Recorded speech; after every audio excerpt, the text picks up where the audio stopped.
Hi, everybody, and welcome to the first session of this year's tech series for ROE35's Countywide Institute Day. I am Ben Songrath, and I'm happy to be here. And throughout the course of today, we are going to have, or these sessions, I should say, we are going to have four really engaging topics surrounding by AI, and then another session about Google. So I'm really excited to kick these off with the first session of this series, AI as a creative partner, fostering innovation and critical thinking. I think this is a really important topic, and I'm excited to dive into it with you all, rethinking how we might view AI through the lens of education and in a little bit different light. So, if you're unfamiliar with me, my name is Ben Songrath, although now I have presented several times over the last now 8 years with the LTC and partnering with ROE35 to bring you lots of events throughout that time, including leading these Countywide Institute virtual sessions over the course of the last 2 years. And so this is year 3. But if you haven't seen me before, hi, welcome. I'm the lead regional EdTech coordinator of the Learning Technology Center of Illinois, serving LTC North, which includes ROE35 and 7 other ROEs in the northwest corner of the state. I used to be a high school history teacher and director of technology, but now turned technology coordinator and really enjoy my job and what I get to do in bringing educational technology to all the schools and districts in the northwest corner of the state of Illinois and beyond. And if you want to reach out, feel free. My email address is on the screen there, bsongrath@ltcillinois.org. My social channels are there. Admittedly, I don't use X very much anymore, aside from lurking. I don't post a lot, but it's there if you want to give it a follow.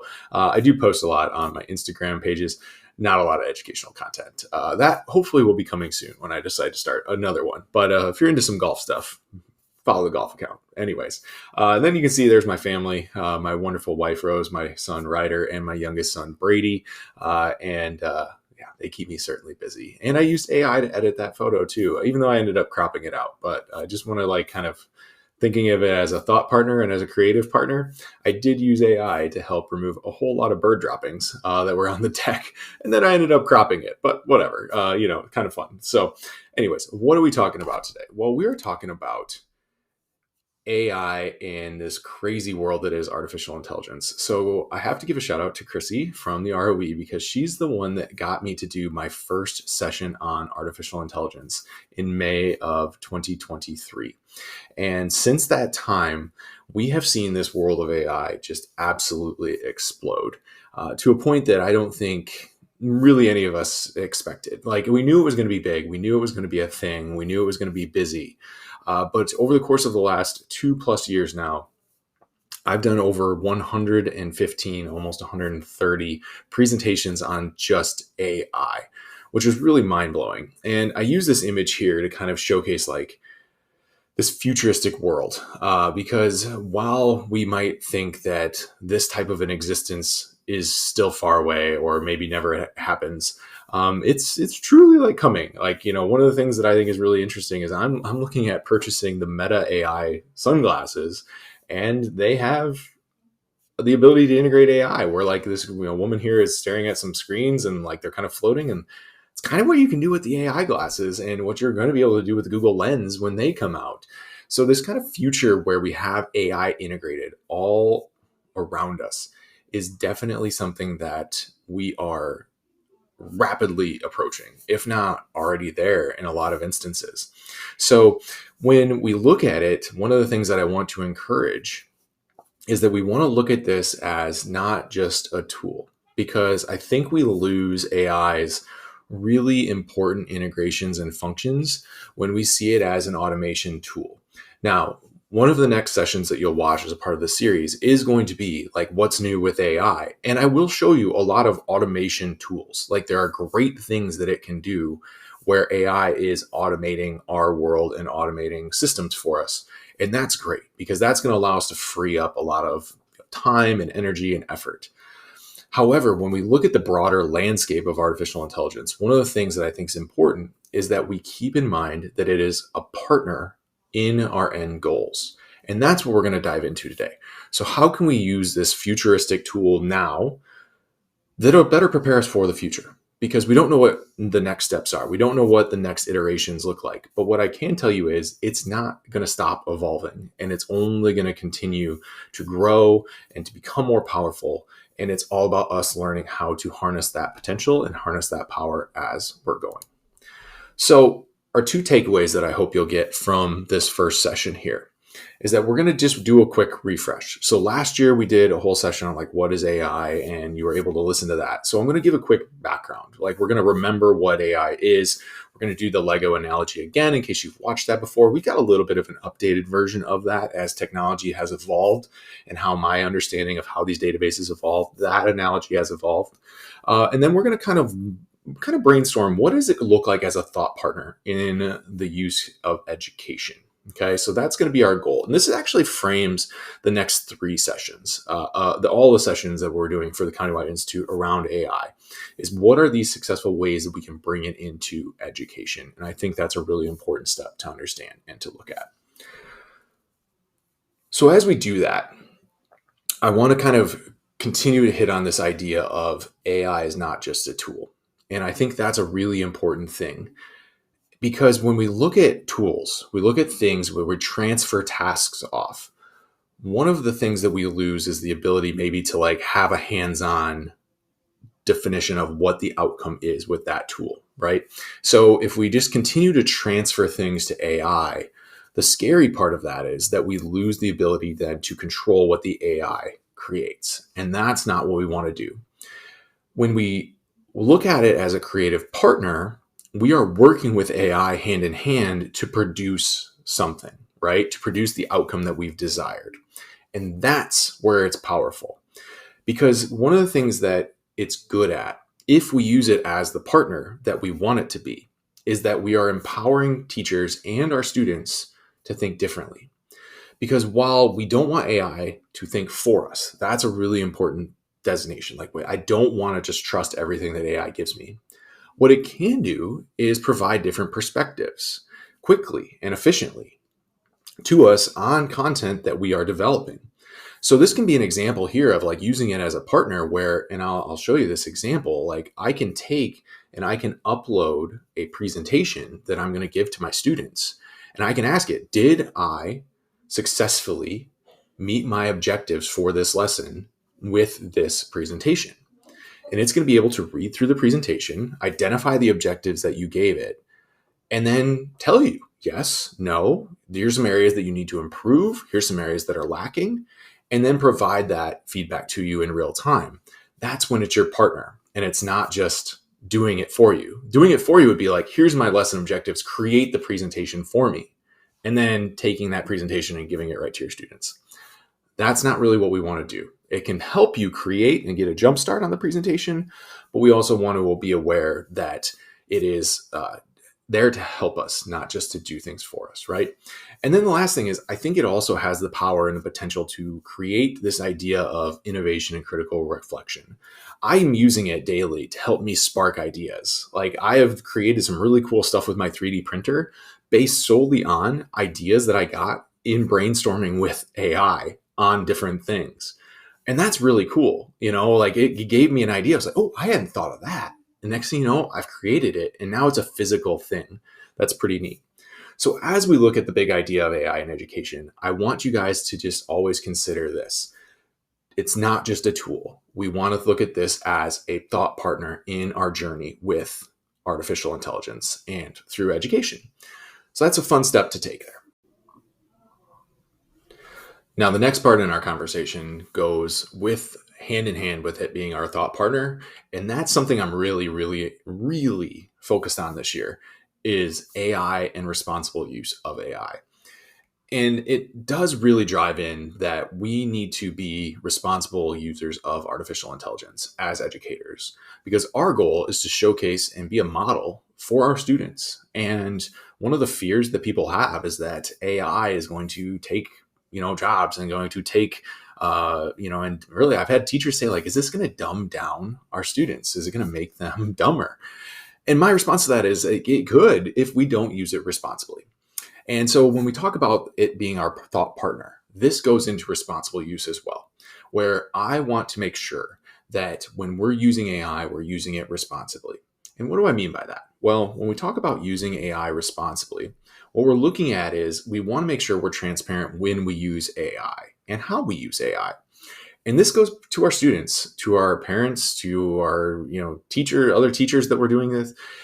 And it doesn't have to be that you have to put a disclaimer at the bottom of everything that you generated with AI. That's not a thing you have to do. Now, does that mean though that if you use AI and then you put it into like a paper that you should cite it? You should. That's responsible. That's transparent. When I'm talking about transparency, what I mean is I want to be able to tell my kids when I used AI to help in the classroom. And that's demonstrating responsible use to them, but also not just saying like, hey, I used AI to generate this, but also telling them why you used AI to generate it. Because as we think through and we educate our students, one of those things that we have to rely on is we have to teach them, that's our job as educators, when it's appropriate to do things and when it's not appropriate to do things. Like when is it appropriate to use certain websites and when is it not appropriate to use certain websites? That's something we do all the time. What we can do with AI is we can model that transparency by saying like, hey, I know students, I used AI to help provide feedback on your essays. Here's why. I didn't use AI to provide feedback on your essays because I'm lazy and I don't want to read them. I used AI to provide feedback on your essays because it's giving you more detailed feedback than I would have given you.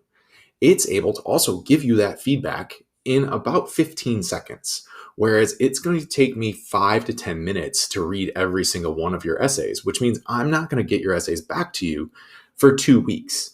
However, when I use AI in conjunction with myself, because I can read your paper, I can generate the AI feedback, I read the AI feedback, and then I provide it to you, I'm able to give you feedback in a short amount of time. I'm able to give it to you in 2 days instead of 2 weeks, which means that that paper is now in your hands quicker and you're able to make those edits and go into draft number 2 and draft number 3 a lot faster, which then frees us up to do more learning.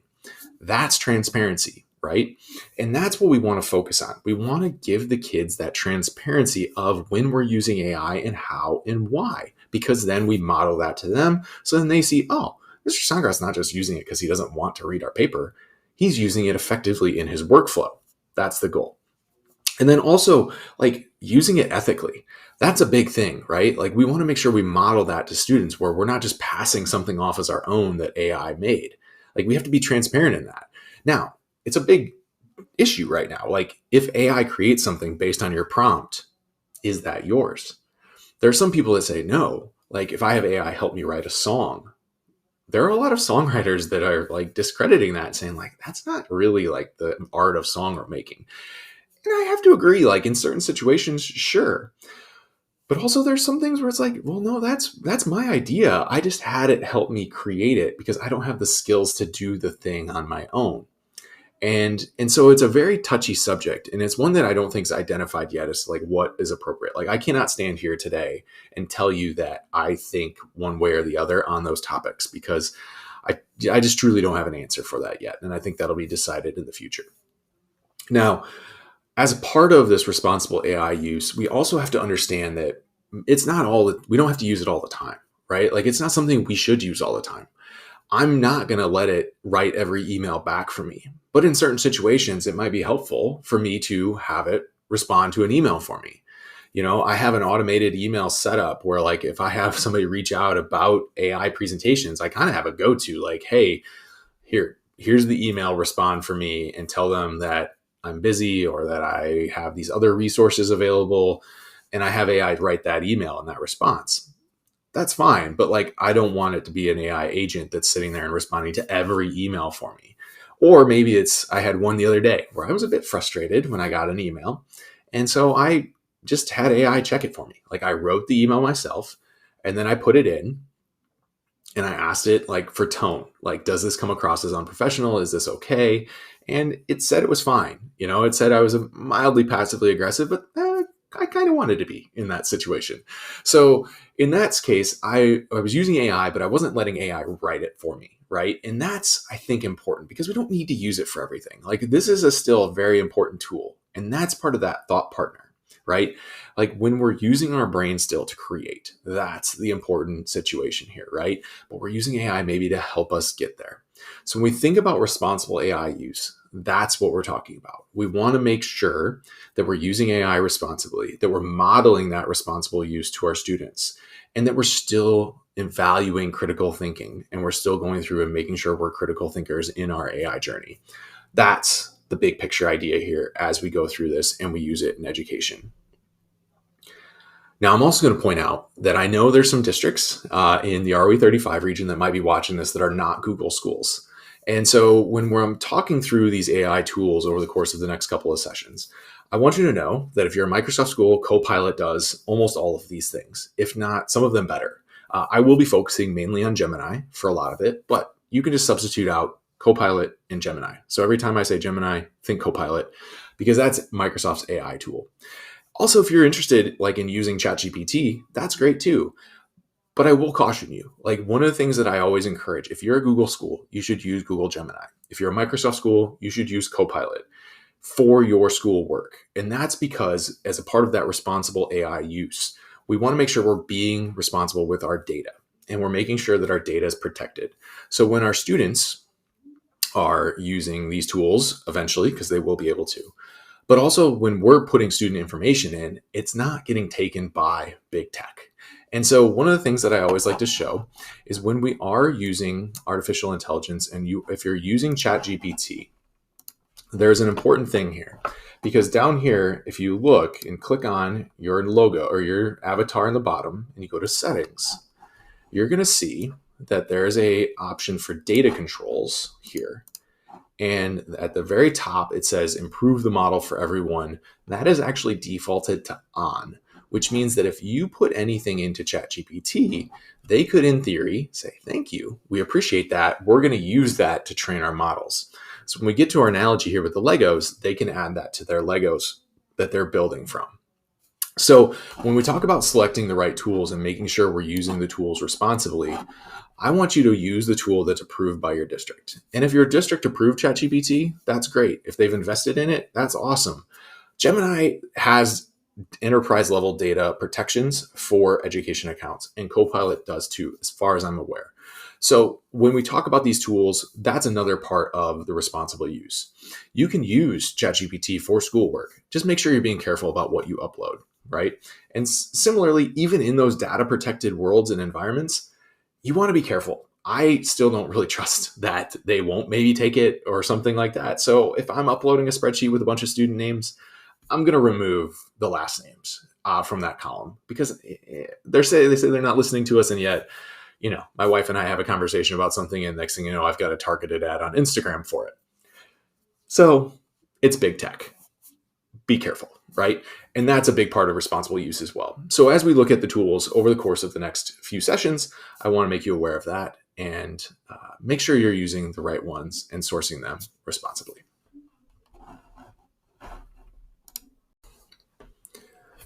So let's dive into AI in education. And again, quick refresh, only a couple minutes, but my big thing will always and continue to be in conjunction with using it as a thought partner and using it responsibly is going to be how can we maximize personalizing learning for our students and making everything more efficient for both us and our kids. That's where AI in education really, really helps. And I think something that you all can relate to, and I think is really cool. So as we look at this and we look at ways we can be more efficient and we look at ways we can personalize learning, let's refresh real quick. So let's look at what it takes to craft a great prompt, because I think that's a really important thing. When we're using it responsibly, when we're using it as a creative thought partner, we want to make sure we prompt it correctly. So when we're talking about creating a good prompt, what are we doing? Well, here's our updated Lego analogy. So this is also an AI generated image, responsible, transparency, obviously. But that's one where I took my son Ryder and I said, put him into driving his Lego car that he just made. And boom, we got it. He thought it's the coolest thing ever. I also think it's the coolest thing ever. He thinks it's the coolest thing ever because it shows his watch. I think it's the coolest thing ever because I can't believe it was able to do that, and how it did it.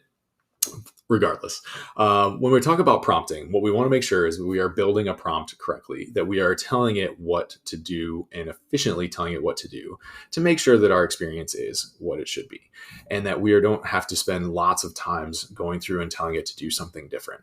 So when we go to the Lego analogy now, one of the things I want to think through is that these models are getting more advanced. So there's more Lego bricks for them to build from, because if we go to the core, if you don't remember this analogy, when we put a prompt in, what we're doing is we're asking it to assemble a response.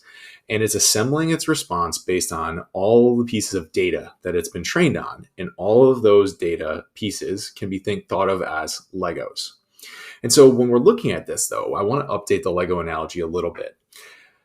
We update it with, it has been given all of the information, and it has all the different Lego bricks, and it has all the different Lego sets, and it's got all the different instruction manuals to the Lego sets. And when we ask it to build a prompt, it goes to those instruction manuals. But instead of having it be like bag 1, bag 2, bag 3, bag 4, if you've built Lego sets, you know what I mean. Each section comes in different bags. All those bags are ripped open and they're all dumped out, right? And so when you ask it to build a prompt, not only are all the bags ripped open, but it's also digging through all of the other Legos as well. So it knows maybe what to do because it can find the instruction manual and assemble that prompt in that response back to you. But it's going to be building out of all these different Legos. And it's not going to be maybe the original Legos. More than likely, it's not the original Legos. It's assembling it from different Lego sets to build the prompt back in efficiently to give you what you want. So when you ask it for a summary of a textbook or of a book, it's not maybe just going to summarize from the book. It might pull in some information from other people's summaries that it found while it was being uploaded with that information across the internet. And so when we build these prompts, we want to make sure that we tell it specifically where to go, what to find, and what to do, right? And that's prompt engineering at its core. So how can we tell it what instruction manuals to look for, and then what Legos to search for and find that are specific to what we need it to do? That's a big important part of a prompt generation. So to do that efficiently, we look at my model here, and that's context, specificity, and structure. So how are we telling the AI tool to go in and find those Legos? Well, we have to provide context, we have to provide specificity, and we have to provide structure with how we want it back. So my analogy here was the lesson plan last year, right? And this is not any different than this year. Like if I tell it I need a lesson on something, it doesn't know that I want a lesson plan. It just teaches me about that topic because I didn't tell it the context, the specificity, and the structure. So when I build a good prompt, I want to make sure I include these things. So for example, I used this just this week to help plan a dinner that we were trying to cook. Like, what's a new way we can do this? Well, if I just say, what's a dinner idea?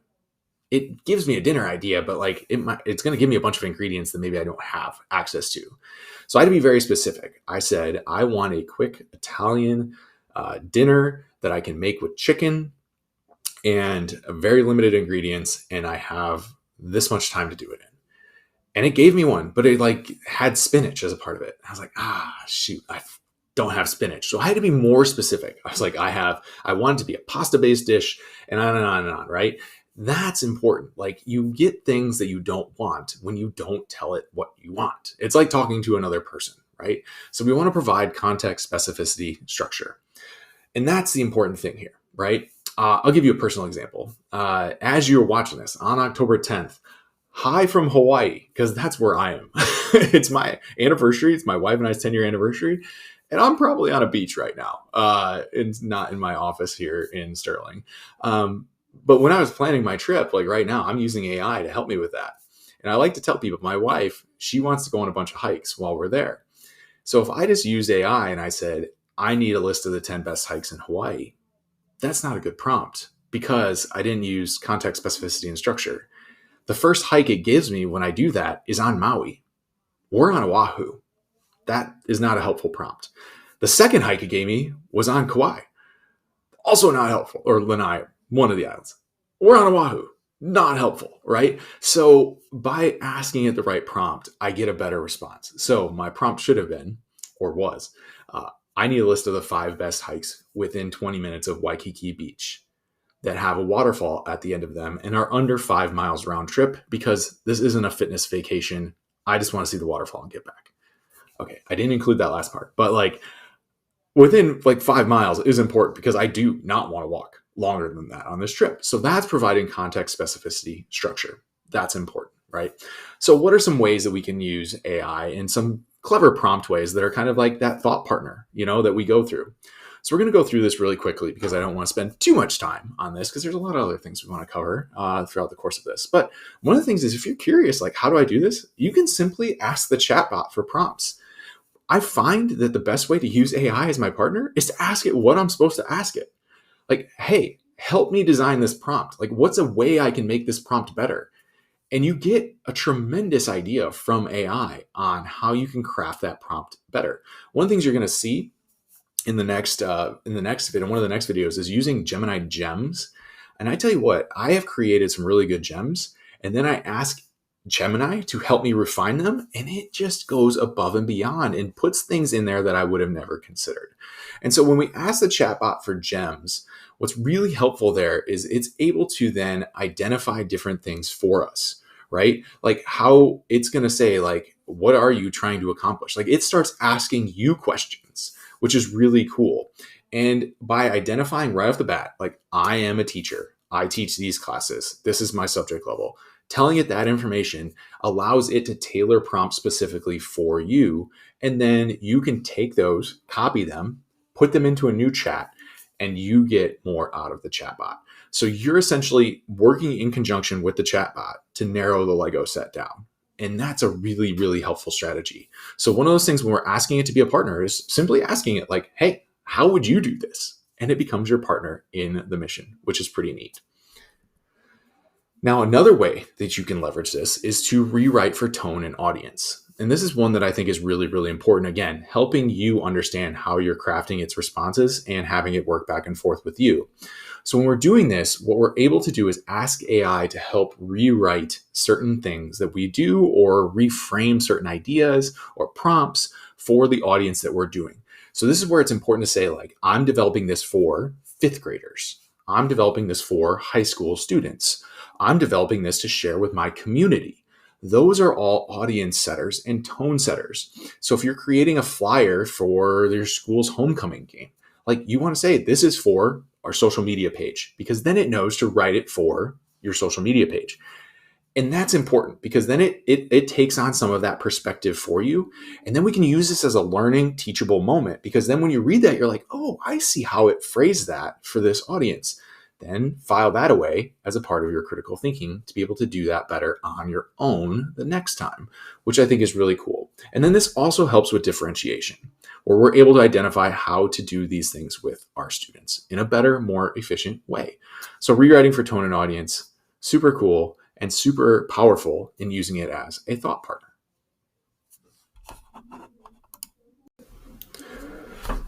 So my last kind of way that we can tailor these prompts that I want to share with you in this opening video on maximizing AI as a thought partner comes down to sharing it as a role-playing partner and using it as in what's called role-based prompting.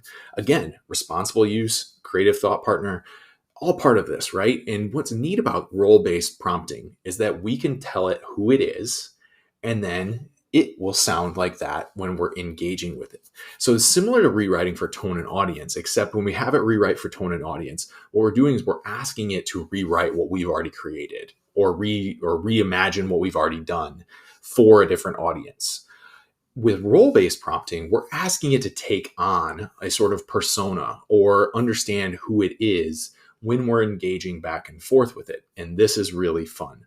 So we can do things with this where it's not just simply like some different things, but like what it does is it actually takes on that thing, right? So when we're using this, we can do this with kids, where when you ask it to be somebody, students can then see from that perspective. So you can tell it, you are this person in this moment in time. And then ask it questions and it will come back and do this. So one of the things that I've done multiple times, it's really cool, is told it that it's Vincent van Gogh, and then have it answer different questions as Van Gogh. And what's neat is we use then the rewrite for tone and audience, where we say, you are Vincent van Gogh speaking to second graders. And the tone changes completely. And then when you say, now you're talking to high school students, the tone elevates. And now everything changes. The language changes up to a high school level for the AI tool then to engage back and forth, which is really cool. And then when we also ask it to take on these roles, it's not all about like taking on roles of like a historical figure or anything like that. It can also be like, you're a plumber. Like, how would you solve this problem, right? Or like, you're a carpenter. What are the main skills you need? And so you can actually ask it to take on these personas to help you solve different problems and critically think through them. I personally have used this around the house. Like, I've used the plumbing example. Like, it helped me fix my toilet because I was unsure as to why it was like not working, and I wasn't sure why this handle wasn't fitting correctly. So I told it, you are a plumber. You are assisting me in this job. I need your support here. And then it understood what it was supposed to do. It was pretty cool, and it was a lot of fun. And then the other thing that role playing does is it then narrows those Lego bricks. So one of the things with role playing that you can also do is every time you tell it like what to do or to create something for you, you want to say, you are a high school history teacher. You are and then tell it what you teach, fifth grade language arts teacher. By doing that, you are putting it in the same shoes that you're in, right? You're narrowing those Lego bricks so it knows the response that it's supposed to give in context specificity structure of what you're doing. And that's really cool. So with this, we can allow our kids, which we're going to dive into in a future video here, to role play with AI, but we can also use it as educators to help us with that situation. And I think that's really neat. So let's combine the last two, role playing and rewriting for tone and audience. You get something that you need to share with your parents of your class, and it's a sensitive topic, So you can say, like, I'll use me as an example. You are a high school history teacher. You have a student that doesn't wear deodorant and stinks. And the guidance counselor said, it's your problem. You're the only one that smells it. Well, I don't know about that, but you could say, I would then go in and say to my AI tool, you are a high school history teacher. You have been tasked with providing an email to a parent of a student who needs to use deodorant. Write it from my perspective, write with empathy, and write it to the parent. So I've told it who it is, what it's supposed to do, who its audience is. And now I'm going to get something that has empathy and maybe tells the kid, like, or the parent, like, hey, your kid needs to wear deodorant. Because I'll be honest, I don't know how to write that email. So when we're using it, we've told it who it is, we've added that context specificity structure, and we can get something that's really, really good, hopefully. Or at least if it's not really, really good, it's a starting point to then we can take that and write it in our own tone. So we tell it the tone we want it, but then we want to make it our own. That is the responsible use of it. So as we're thinking through these things and we're going through and we're asking it to do some stuff, also just a terrible AI image here, like lewd prompts, don't know what that means. But I had AI, create all these images, but what's fun is you can also take it away from maybe like the writing an email about a kid who has to use deodorant, but then having, kids use this too. Again, we're going to hit on this more detail in the student section, but super fun to think through.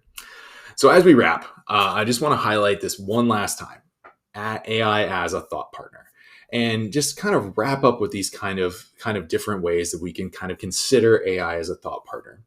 And I think the first one here is asking AI to challenge assumptions can be really helpful, especially maybe for those of us that have been in education for a long time. We develop some scar tissue. We develop assumptions about situations. We develop ideas and contexts around things that have been given to us because we have that experience. And sometimes we need help breaking through those silos that we've been living in. So when we see a new thing or we get a new thing brought to us, maybe we can ask AI for some assistance. Like, why is this important? Like, why should I care? Ask it as that partner, like just like you would go to another teacher and be like, hey, what do you got on this? Right now, you should still go to the other teacher, but maybe this allows you to become more informed to then go have that human conversation, which I think is really, really cool. And then similarly, it can help us develop new perspectives. So you can put something into AI and ask it to look at it from the perspective of a parent. Like, I don't have a high school student yet. So maybe when I develop something, I can say, what would a parent think about this? And again, we're using it as a partner. And I think part of this goes to the next bullet point here of like using it for refinement and not just answers. My kind of culminating thought with this that I hope you guys get is when you use it as a thought partner, you go beyond the first response. You go beyond the first thing it generates. You keep prompting it. You keep asking it questions. You keep going further with it. And that's the refinement part of it. You don't just accept the first answer that it gives you. That's how we use AI as a thought partner. That's how we go and we still critically think as humans with AI as our helper. So as you think it through, we want to culminate this.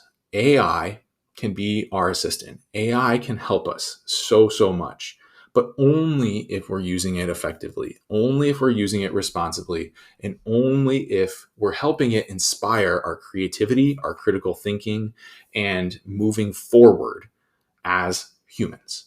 Because if we lose our humanality, we lose everything. And that's not cool, man.